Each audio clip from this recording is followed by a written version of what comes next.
a bit of the skill, the reskilling of the career testers that we're seeing. Obviously, upscaling towards specialized services. I mentioned this. On the right side, the green arrow, cross-skilling of career testers toward development. Yes, that's a model that is going to exist as well. UX training is the new frontier. We'll talk about it. So how to, well, actually, it's self-explanatory, user experience to testing, different tools, different people, different models as well, crowd testing, so forth. And this killing of traditional testing activities, because the world is moving, we probably can guess that some of the work in functional testing is going to be de-skilled and done by non-career testers as well. Mind you, let me take an example. If tools, automation scripts now can be used using natural language frameworks or tools, we probably don't need a test automation engineer for these kind of activities. So again, this is the future, but that's what's going to happen in the next 5 years or so, or we like to think.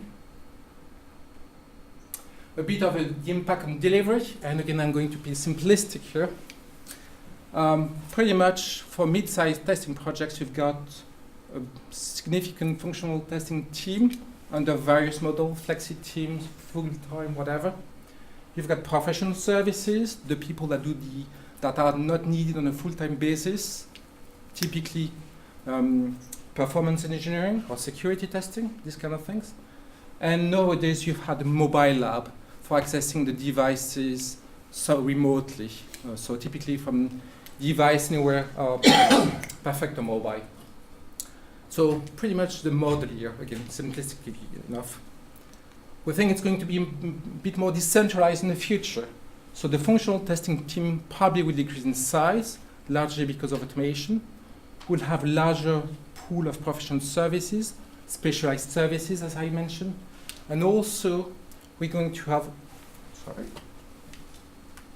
more specific areas of expertise. So mobile apps will remain for accessing mobile devices, obviously. Crowd testing is now visible for user experience, not also from an omni-channel perspective, testing on different devices in different countries, but also moving from location to location. So that's the beginning. So testing outside of the test factory, outside of the center of excellence. User experience. I was talking to this client a couple of weeks ago, and this is something I wasn't aware of. But now to measure, to understand how clients or users are feeling about a particular software, that is starting to measure their brain waves. So they're putting this equipment on their head and actually measuring how the brain reacts to visual stimuli. First of all, this is very innovative. I haven't seen that coming with any of our clients. And also, probably for this kind of activity, you don't need to invest into a full medical device type of investment. You don't need that equipment on a full-time basis. So again, back to some kind of similar model to the mobile lab, where you get access to this kind of equipment. So again, this is the future, but this is what it's going to be, we think. And we probably can be wrong as well. Security testing, no-brainer. This is a specialist activity. It's going to be sort of part of this decentralized delivery model.